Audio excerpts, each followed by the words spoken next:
Feliz y bendecido día, aprendiendo un curso de milagros. El secreto de la verdadera oración es olvidarte de las cosas que crees necesitar. Pedir algo específico es igual que ver el pecado primero y luego perdonarlo. Del mismo modo, al orar pasas por alto tus necesidades específicas, tal como las ves, y las dejas en manos de Dios. Ahí se convierten en los regalos que le haces, pues le dicen que no antepondrás otros dioses a Él, ni que quieres otro amor que el suyo. Este libro es un comienzo, no un final.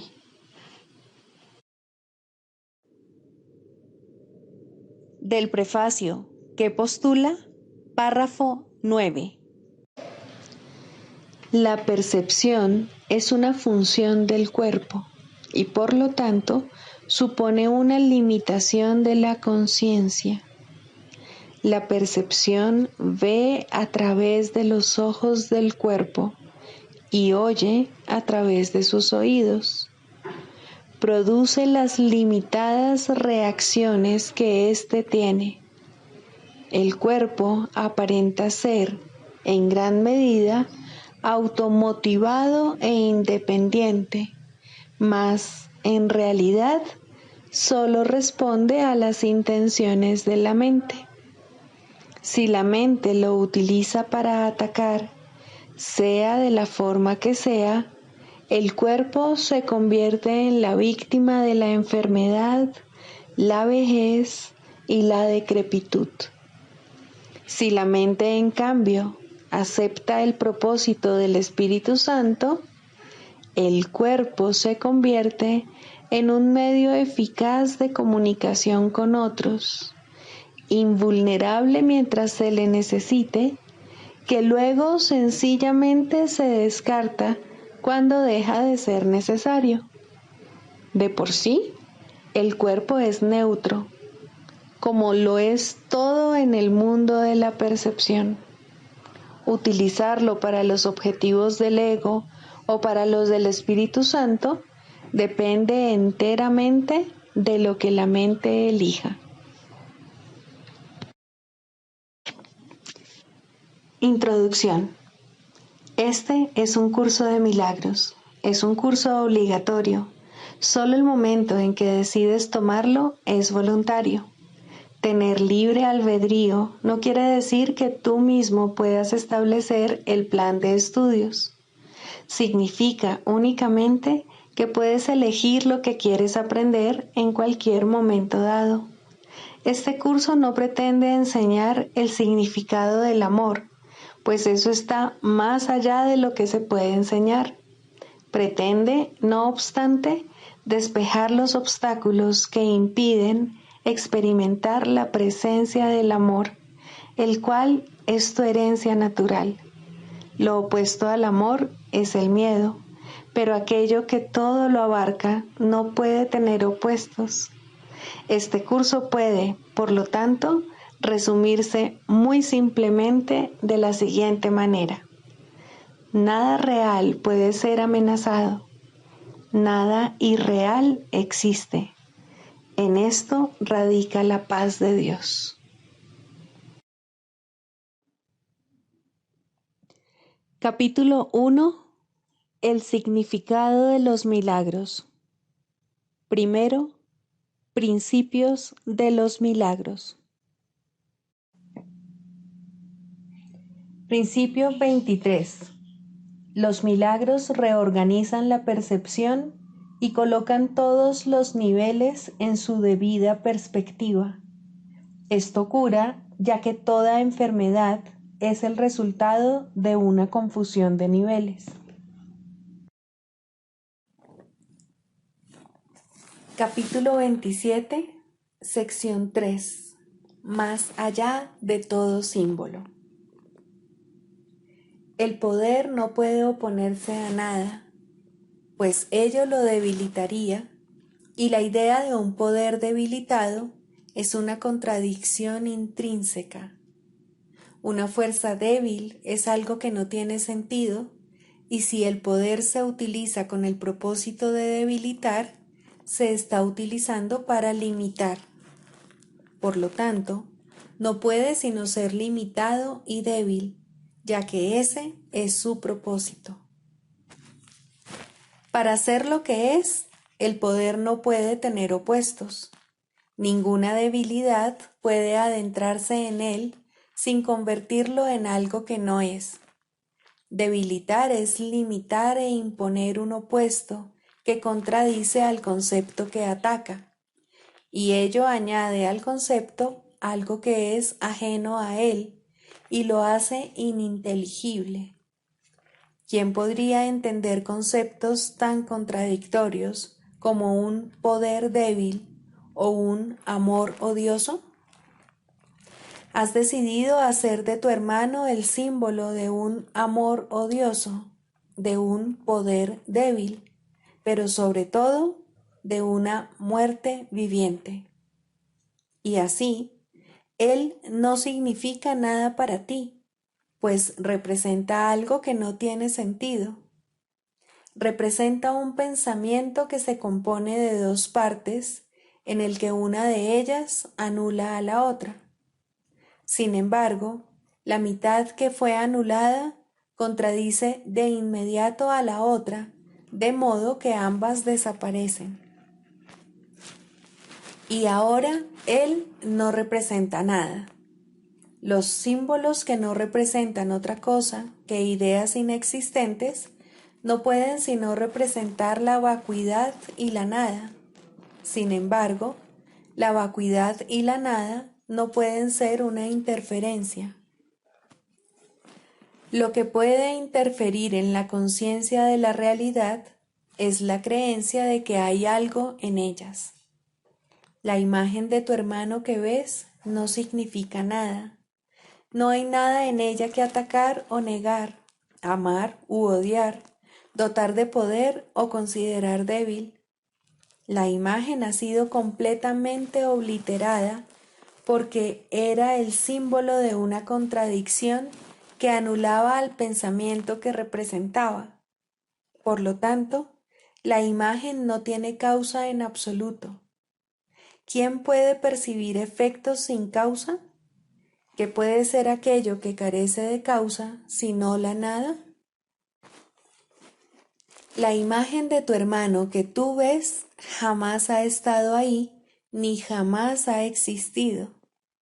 Deja, pues, que el espacio vacío que ocupa se reconozca como vacante y que el tiempo que se haya dedicado a verla se perciba como un tiempo desperdiciado en vano, un intervalo de tiempo en blanco. Un espacio vacío que no se percibe ocupado y un intervalo de tiempo que no se considere usado ni completamente empleado se convierten en una silenciosa invitación a la verdad para que entre y se sienta como en su casa. No se puede hacer ningún preparativo que aumente el verdadero atractivo de esta invitación, pues lo que se deja vacante, Dios lo llena, y allí donde Él está, tiene que morar la verdad. La creación es un poder que no se puede debilitar y que no tiene opuestos. Para esto no hay símbolos. Nada puede apuntar hacia lo que está más allá de la verdad, pues, ¿qué podría representar a lo que es más que todo? El verdadero deshacimiento, no obstante, tiene que ser benévolo. Por lo tanto, la primera imagen que reemplaza a la tuya es otra clase de imagen. De la misma manera en que la nada no puede ser representada, tampoco existe un símbolo que represente a la totalidad. La realidad, en última instancia, solo se puede conocer libre de cualquier forma, sin imágenes que la representen y sin ser vista. El perdón aún no se reconoce como un poder completamente exento de límites. Sin embargo, no fija ninguno de los límites que tú has decidido imponer. El perdón es el medio que representa a la verdad temporalmente. Le permite al Espíritu Santo llevar a cabo un intercambio de imágenes mientras los recursos de aprendizaje aún tengan sentido y el aprendizaje no haya concluido. Ningún recurso de aprendizaje es útil una vez que se alcanza el objetivo del aprendizaje, pues entonces deja de tener utilidad. Pero durante el aprendizaje se utiliza de una manera que ahora temes, pero que llegarás a amar.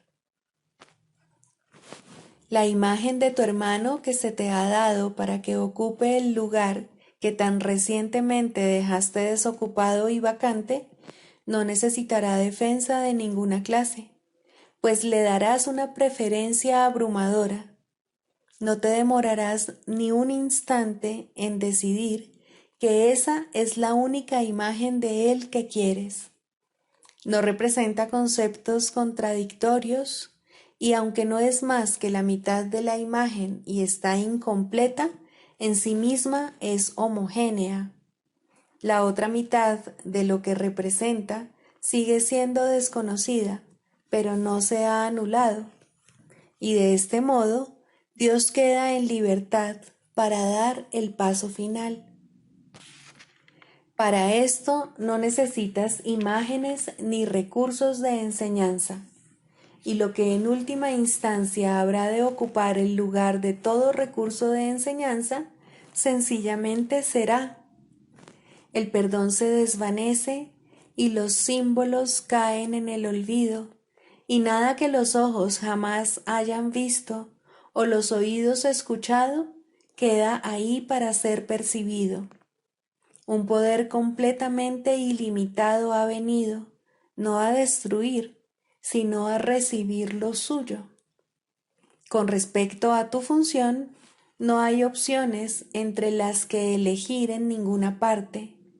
La opción que temes perder, nunca la tuviste. Sin embargo, eso es lo único que parece ser un obstáculo para el poder ilimitado y los pensamientos homogéneos, los cuales gozan de plenitud y felicidad y no tienen opuestos. No conoces la paz del poder que no se opone a nada. Sin embargo, ninguna otra clase de poder puede existir en absoluto. Dale la bienvenida al poder que yace más allá del perdón, del mundo de los símbolos y de las limitaciones. Él prefiere simplemente ser y, por lo tanto, simplemente es.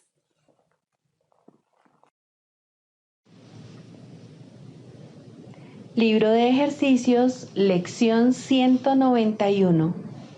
Soy el Santo Hijo de Dios mismo. He aquí la declaración de tu liberación de las cadenas del mundo, y he aquí, asimismo, la liberación del mundo entero. ¿No te das cuenta de lo que has hecho al asignarle al mundo el papel de carcelero del Hijo de Dios? ¿Qué podría ser entonces sino un mundo depravado y temeroso, amedrentado por las sombras, vengativo y salvaje, desprovisto de razón, ciego y enajenado por el odio? ¿Qué has hecho para que este sea tu mundo? ¿Qué has hecho para que sea eso lo que ves? Niega tu identidad y ese es el resultado. Contemplas el caos y proclamas que eso es lo que tú eres. No ves nada que no dé testimonio de ello.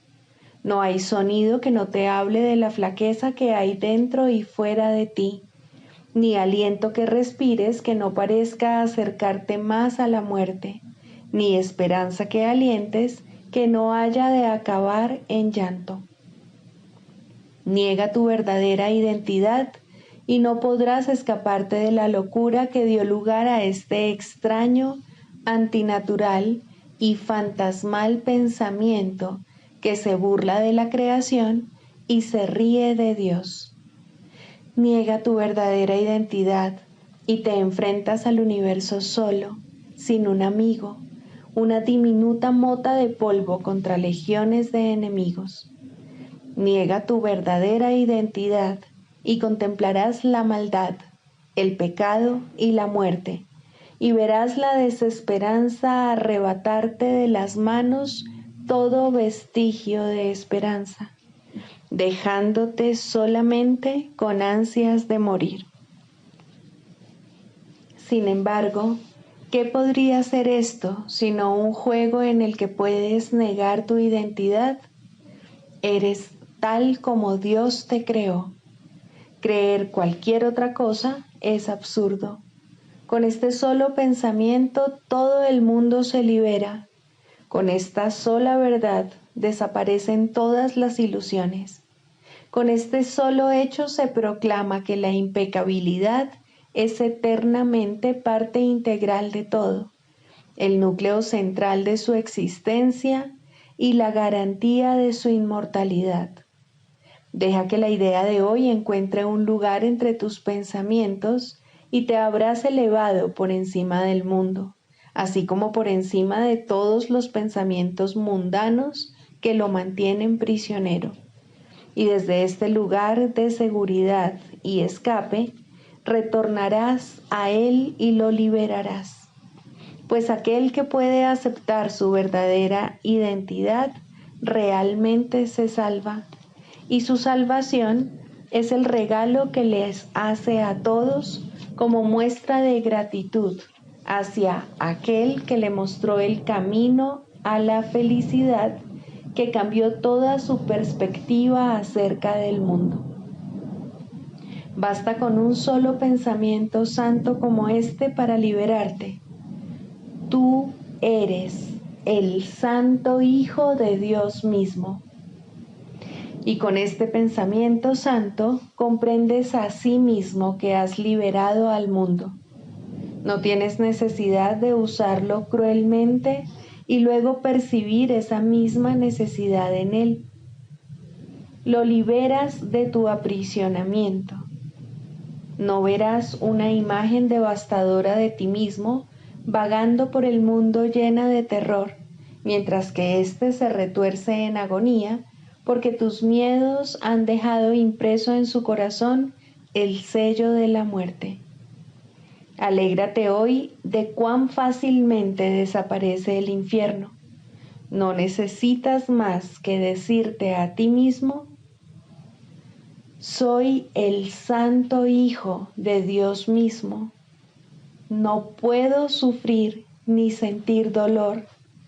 No puedo sufrir pérdidas ni dejar de hacer todo lo que la salvación me pida.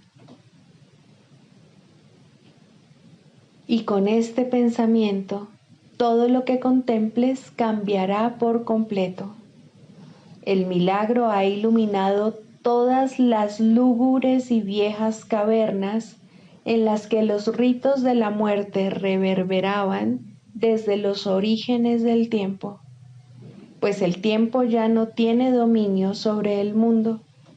El Hijo de Dios ha venido radiante de gloria a redimir a los que estaban perdidos, a salvar a los desvalidos y a darle al mundo el regalo de su perdón. ¿Quién podría ver el mundo como un lugar siniestro y pecaminoso cuando el Hijo de Dios ha venido por fin a liberarlo nuevamente? Tú que te percibes a ti mismo como débil y frágil, lleno de vanas esperanzas y de anhelos frustrados, nacido solo para morir, llorar y padecer, escucha esto. Se te ha dado todo poder en la tierra y en el cielo. No hay nada que no puedas hacer. Juegas el juego de la muerte, el de ser impotente, el de estar lamentablemente encadenado a la disolución en un mundo que no tiene misericordia contigo. No obstante, cuando tengas misericordia con él, su misericordia resplandecerá sobre ti. Deja entonces que el Hijo de Dios despierte de su sueño y que al abrir sus ojos santos regrese para bendecir el mundo que Él fabricó.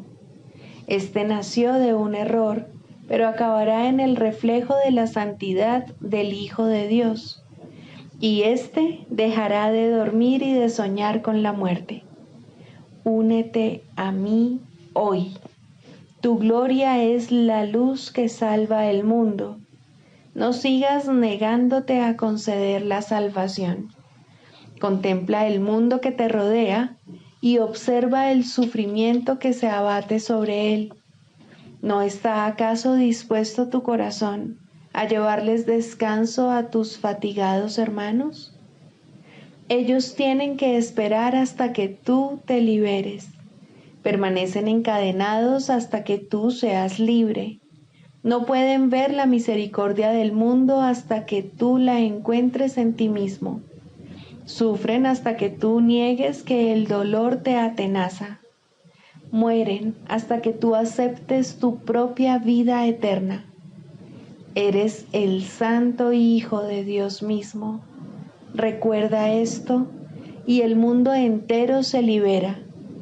Recuerda esto y la tierra y el cielo son uno.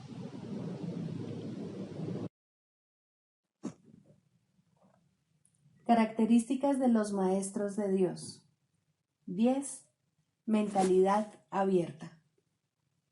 El papel central que ocupa la mentalidad abierta, quizá el último de los atributos que el maestro de Dios adquiere, puede entenderse fácilmente cuando se reconoce la relación que guarda con el perdón. La mentalidad abierta procede de una ausencia de juicios. De la misma manera en que los juicios cierran la mente impidiéndole la entrada al Maestro de Dios, de igual modo la mentalidad abierta lo invita a entrar. De la misma manera en que la condenación juzga al Hijo de Dios como malvado, de igual modo la mentalidad abierta permite que sea juzgado por la voz de Dios en su nombre. De la misma manera en que la proyección de la culpabilidad sobre él lo enviaría al infierno, de igual modo la mentalidad abierta permite que la imagen de Cristo le sea extendida. Solo aquellos que tienen una mentalidad abierta pueden estar en paz, pues son los únicos que ven razones para ello. ¿Cómo perdonan los que tienen una mentalidad abierta? Han renunciado a todas las cosas que les impediría perdonar. Han abandonado realmente el mundo y han permitido que éste les sea restaurado con tal frescura y en júbilo tan glorioso que jamás hubiesen podido concebir un cambio así. Nada es ahora como era antes. Todo lo que antes parecía opaco y sin vida, ahora no hace sino refulgir. Lo que es más, todas las cosas les dan la bienvenida, ya que ha desaparecido toda sensación de amenaza. Ya no quedan tinieblas que oculten la faz de Cristo. Ya se ha logrado el objetivo. El perdón es la meta final del programa de estudios, pues allana el camino para lo que se encuentra más allá de todo aprendizaje. El programa de estudios no hace ningún esfuerzo por excederse de su verdadero objetivo. El perdón es su único objetivo, en el cual converge en última instancia todo aprendizaje. Ciertamente, eso es suficiente. Habrás notado que la lista de atributos de los maestros de Dios no incluye las características que constituyen la herencia del Hijo de Dios.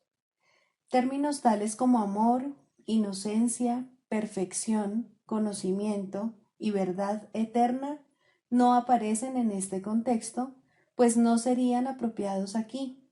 Lo que Dios ha dado está tan remotamente alejado de nuestro programa de estudios que el aprendizaje no puede sino desaparecer ante su presencia.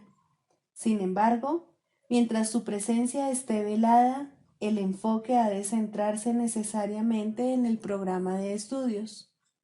La función de los maestros de Dios es llevar al mundo el verdadero aprendizaje. Propiamente dicho, lo que llevan es un desaprendizaje, que es a lo único que se le puede llamar verdadero aprendizaje en este mundo. A los maestros de Dios se les ha encomendado la función de llevar al mundo las buenas nuevas del completo perdón. Bienaventurados son, en verdad, pues son los portadores de la salvación. Manual para el maestro. Pregunta 10. ¿Cómo se deja de juzgar? Los juicios, al igual que los demás mecanismos mediante los cuales se mantiene vigente el mundo de las ilusiones, es algo que el mundo no entiende en absoluto. De hecho, se les confunde con la sabiduría y se usan como sustituto de la verdad. Tal como el mundo usa el término, un individuo es capaz de tener buen juicio o mal juicio, y su educación tiene como objeto reforzar el primero y minimizar el segundo. Existe, no obstante, una gran confusión con respecto a lo que significan esas categorías. Lo que es buen juicio para uno es malo para otro. Lo que es más, una misma persona puede clasificar la misma acción como muestra de buen juicio en una ocasión y de mal juicio en otra. Tampoco puede enseñarse realmente un criterio consistente para determinar lo que son estas categorías. En cualquier momento, el estudiante puede estar en desacuerdo con lo que su supuesto maestro dice acerca de ellas, o el maestro mismo puede ser inconsistente en lo que cree. Buen juicio en este contexto no significa nada, mal juicio tampoco. Es necesario que el maestro de Dios se dé cuenta, no de que no debe juzgar, sino de que no puede. Al renunciar a los juicios, renuncia simplemente a lo que nunca tuvo.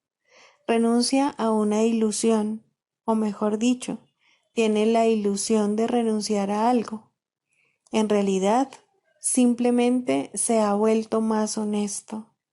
Al reconocer que nunca le fue posible juzgar, deja de intentarlo. Esto no es un sacrificio. Por el contrario, se pone en una posición en la que el juicio puede tener lugar a través de él, en lugar de ser algo que él emite por su cuenta. Y este juicio no es ni bueno ni malo, es el único juicio que existe y es solo uno. El Hijo de Dios es inocente y el pecado no existe. El objetivo de nuestro programa, a diferencia del objetivo del aprendizaje del mundo, es el reconocimiento de que juzgar en el sentido usual es imposible. Esto no es una opinión, sino un hecho.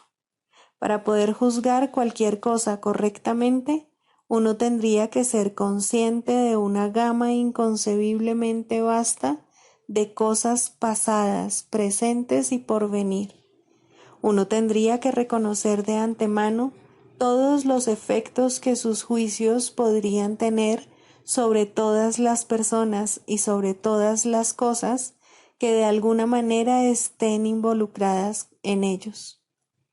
Y tendría que estar seguro de que no hay distorsión alguna en su percepción para que sus juicios fuesen completamente justos con todos sobre los que han de recaer ahora o sobre los que hayan de recaer en el futuro. ¿Quién puede hacer eso?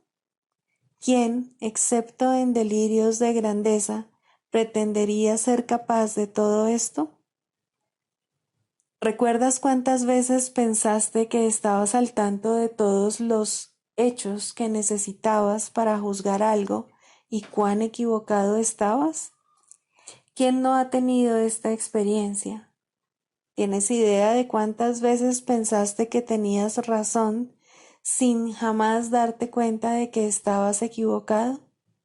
¿Por qué habrías de querer usar una base tan arbitraria para tomar tus decisiones? Formar juicios no es muestra de sabiduría. La renuncia a todo juicio lo es. Forma, pues, un solo juicio más, y es este. Hay alguien a tu lado cuyo juicio es perfecto. Él conoce todos los hechos, pasados, presentes y por venir. Conoce los efectos que sus juicios han de tener sobre todas las personas y sobre todas las cosas que de alguna manera estén involucradas. Y Él es absolutamente justo con todos, pues en su percepción no hay distorsiones. Abandona, por lo tanto, todo juicio, no con pesar, sino con un suspiro de gratitud. Ahora estás libre de una carga tan pesada que solo podría haberte hecho tambalear y caer debajo de ella. Y todo era una ilusión, nada más. Ahora el Maestro de Dios puede levantarse aliviado y marchar hacia adelante con paso ligero, mas este no es su único beneficio. Su sensación de preocupación ha desaparecido, pues no tiene ninguna razón para ello. La ha abandonado junto con sus juicios. Se entregó a aquel en cuyo juicio ha elegido ahora confiar en lugar del suyo propio. Ya no comete errores. Su guía es infalible. Y donde vino a juzgar, ahora va a bendecir. Donde ahora ríe, antes venía a llorar. No es difícil renunciar a los juicios. Lo que sí es difícil es aferrarse a ellos. El Maestro de Dios los abandona gustosamente en el instante en que reconoce su costo. Toda la fealdad que ve a su alrededor es el resultado de ellos, al igual que todo el dolor que contempla. De los juicios se deriva toda soledad y sensación de pérdida, el paso del tiempo y el creciente desaliento, la desesperación enfermiza y el miedo a la muerte. Ahora, el Maestro de Dios sabe que todas esas cosas no tienen razón de ser, ni una sola es verdad. Habiendo abandonado su causa, todas ellas se desprenden de él, ya que nunca fueron sino los efectos de su elección equivocada. Maestro de Dios, este paso te brindará paz. ¿Cómo iba a ser difícil anhelar solo esto?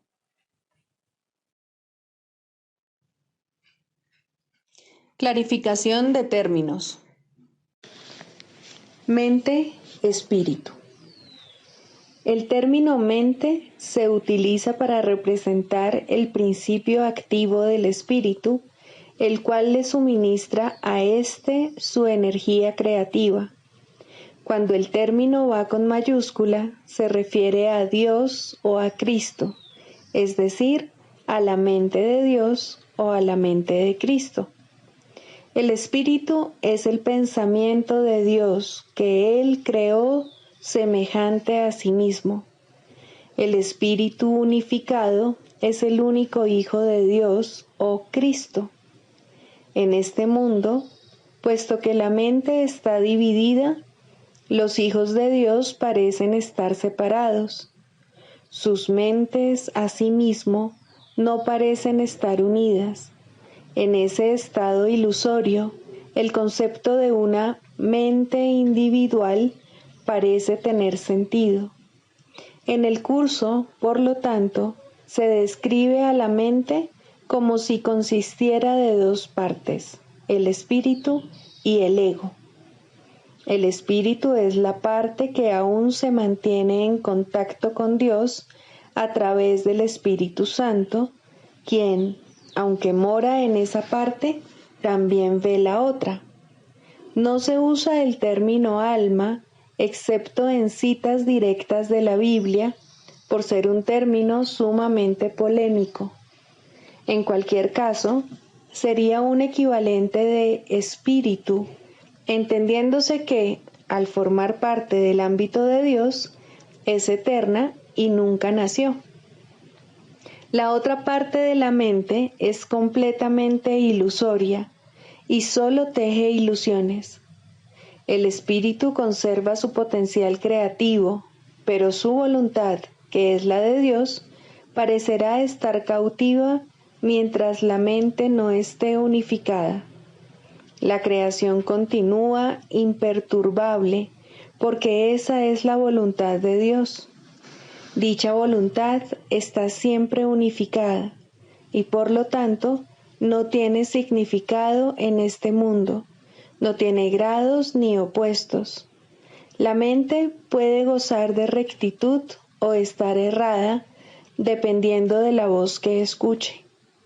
La mentalidad recta escucha al Espíritu Santo, perdona al mundo y en su lugar ve el mundo real a través de la visión de Cristo.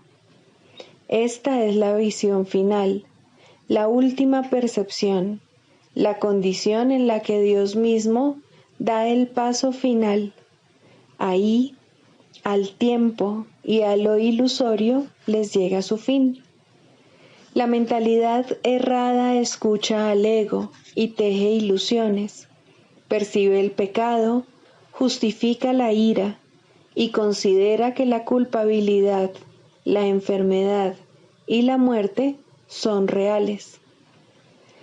Tanto este mundo como el mundo real son ilusorios, pues la mentalidad recta simplemente pasa por alto o perdona lo que nunca ocurrió. Por lo tanto, la mentalidad recta no es la mentalidad uno de la mente de Cristo, cuya voluntad es una con la de Dios. La única libertad que aún nos queda en este mundo es la libertad de elegir, y la elección es siempre entre dos alternativas o dos voces. La voluntad no está involucrada en la percepción a ningún nivel y no tiene nada que ver con el proceso de elegir. La conciencia es el mecanismo receptor, el cual recibe mensajes tanto del plano superior como del inferior, del Espíritu Santo o del ego. La conciencia tiene niveles y puede cambiar drásticamente de uno a otro, pero no puede trascender el dominio de lo perceptual. En su nivel más elevado, se vuelve consciente del mundo real y puede ser entrenada para hacer eso cada vez con mayor frecuencia. Sin embargo, el hecho mismo de que tenga niveles y de que pueda ser entrenada demuestra que no puede alcanzar el conocimiento. Sexto, ¿cómo se define la sanación? El proceso de la psicoterapia, pues, se puede definir simplemente como perdón, pues no hay sanación que pueda ser otra cosa. Los que no perdonan están enfermos, pues creen que ellos no han sido perdonados. El asirse a la culpa, el abrazarla estrechamente y cuidarla, el protegerla con amor y el mantener en alerta su defensa, todo esto no es otra cosa que una implacable negativa a perdonar. Dios no puede entrar aquí, repiten los enfermos una y otra vez mientras lamentan su pérdida y, sin embargo, se regocijan en ella. La sanación ocurre a medida que un paciente comienza a escuchar el canto fúnebre que entona y a cuestionar su validez. Hasta que no lo escuche, no puede entender que es él quien se lo canta a sí mismo. Escucharlo es el primer paso en la recuperación. Cuestionarlo tiene que convertirse entonces en su elección. Hay una tendencia, y muy fuerte, a escuchar este canto de muerte solo un instante para luego descartarlo sin haberlo corregido. Estas conciencias fugaces representan las muchas oportunidades que se nos dan literalmente para cambiar de melodía. En vez de esta, puede escucharse el sonido de la sanación. Pero primero debe surgir voluntad de cuestionar la verdad del canto de la condenación. Las distorsiones extrañas que se tejen inextricablemente al interior del concepto del yo, que en sí no es otra cosa que una pseudocreación, hacen que este feo sonido parezca verdaderamente hermoso. El ritmo del universo, el canto del ángel heraldo, todo esto y más se oye en lugar de esos ruidosos chillidos discordantes. El oído traduce, no oye. El ojo reproduce, no ve. Su tarea es hacer agradable aquello que se invoca, no importa cuán desagradable pueda ser. Responden a las decisiones de la mente al reproducir sus deseos y traducidos en formas aceptables y placenteras. Algunas veces el pensamiento detrás de la forma se asoma, aunque solo muy brevemente, y la mente se asusta y comienza a dudar de su cordura, pero no permitirá a sus esclavos cambiar las formas que contemplan, los sonidos que oyen. Estos son sus remedios, sus salvaguardias contra la locura. Estos testimonios que traen los sentidos tienen un solo propósito: justificar el ataque y de esta manera conservar la falta de perdón sin reconocerla como lo que es. Cuando se la ve sin disfraz, resulta intolerable. Sin protección no podría soportarse. Aquí se atesoran todas las enfermedades, pero sin reconocer que es así. Pues cuando no se reconoce una falta de perdón, la forma que toma parece ser algo distinto, y ahora es ese algo distinto lo que parece aterrorizar, pero no es el algo distinto lo que se puede sanar. No está enfermo y no necesita remedio. Concentrar tus esfuerzos sanadores aquí no es más que futilidad. ¿Quién puede sanar lo que no está enfermo y aliviado? La enfermedad toma muchas formas y lo mismo hace la falta de perdón. Las formas de una solo reproducen las formas de la otra, pues son la misma ilusión. Tan fielmente la una se traduce en la otra que un estudio cuidadoso de la forma de una enfermedad revelará con bastante claridad la forma de falta de perdón que representa. Sin embargo, ver esto no efectuará una sanación. Eso se logra mediante un solo reconocimiento, que solo el perdón sana una falta de perdón, y solo una falta de perdón puede ser el origen de cualquier clase de enfermedad. Esta comprensión es la meta final de la psicoterapia. ¿Cómo se alcanza? El terapeuta ve en el paciente todo lo que no ha perdonado en sí mismo y de esta manera se le da otra oportunidad de mirarlo, someterlo a una nueva evaluación y perdonarlo. Cuando esto ocurre, ve cómo desaparecen sus pecados en un pasado que ya no está aquí.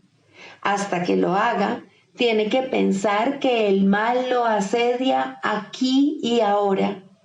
El paciente es la pantalla para la proyección de sus pecados, lo cual hace posible que se deshaga de ellos. Pero si llega a retener una mancha de pecado en lo que mira, su liberación es parcial y no será segura. Nadie se cura solo. Este es el alegre canto que la salvación entona a todo el que oye su voz. Esta afirmación no puede ser recordada con demasiada frecuencia por todos los que se vean a sí mismos como terapeutas. Sus pacientes solo se pueden ver como portadores de perdón, pues son ellos quienes vienen a demostrar su impecabilidad ante ojos que aún creen que el pecado se encuentra ahí para que lo vean. Pero la prueba de la impecabilidad, vista en el paciente y aceptada en el terapeuta, le ofrece a la mente de ambos un pacto en el cual se encuentran y unen y son uno. El canto de la oración. 3. La curación. Introducción. La oración tiene ayudantes y testigos que hacen más llevadero y seguro el empinado ascenso, aliviando el dolor causado por el miedo y ofreciendo consuelo y promesas de esperanza.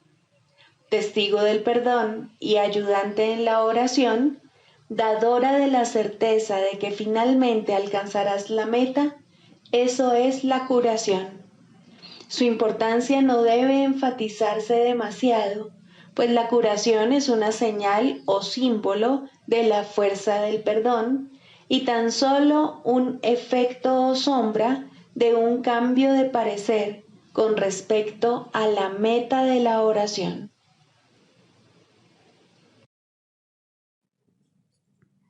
Sigamos a Jesús haciendo del perdón algo tan natural como respirar y algo tan vital como el aire. Amén.